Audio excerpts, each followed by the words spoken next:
नागपूर जिल्ह्यातील Aroli police station हद्दीतील नवीन PSI अधिकारी येताच अवैध धंदे फोकावले।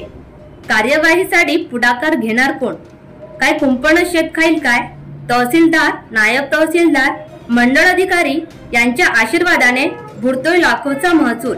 कुंभकर्णी झोपेतून शासन कधी जागणार? जनतेचे रक्षक बनले भक्षक। महिलांना सन्मान कुठून मिळणार? कोणाच्या आशीर्वादाने महिलांना खासगी जागी ठेवले जाते? गुन्हेगार बाहेर पण पीडित कोठडीत।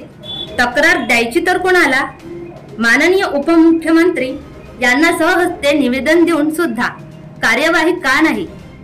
सर्वसाधारण जनतेला केराची टोपली असे समजावं काय, असे प्रश्नचिन्ह निर्माण होत असून एकीकडे नागपूर ग्रामीणचे पोलीस अधीक्षक हर्ष पोद्दार, अप्पर पोलीस अधीक्षक रमेश धुमाळ यांच्या योग्य मार्गदर्शनात उपविभागीय अधिकारी रमेश बरकते यांना परिसरात दौरा करून पोलीस अधीक्षक यांचे आदेशानुसार अवैध धंदे नष्ट करण्याकरिता विशेष पथक राबवित असल्याची माहिती जनतेकडून चर्चा होत आहे।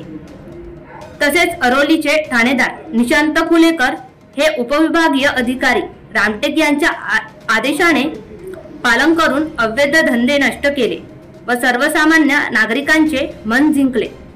पण या अरोली पोलीस स्टेशन मध्ये नवीन PSI अधिकारी येताच दारू, सट्टा, जुगार, रेती वाहतूक मोठ्या प्रमाणात सुरू झाल्याचे दिसून येत असून अरोली पोलीस स्टेशन हद्दीतील रस्त्यालगत अवैध वाहन तळ सुद्धा निर्माण झाले आहे।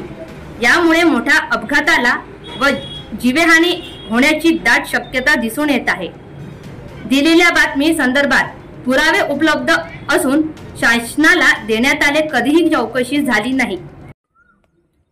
बनवा व्हिडिओ, पाठवा व्हिडिओ, आम्ही तुमच्या न्याय हक्कासाठी लढा देऊ। ताज्या बातम्या व घडामोडींसाठी पाहत राहा फक्त महाराष्ट्र लाईव्ह न्यूज। आजच आमच्या चॅनलला सबस्क्राईब करा, शेअर करा, कमेंट करा आणि हो, बेल आयकॉन दबायला विसरू नका। जय महाराष्ट्र।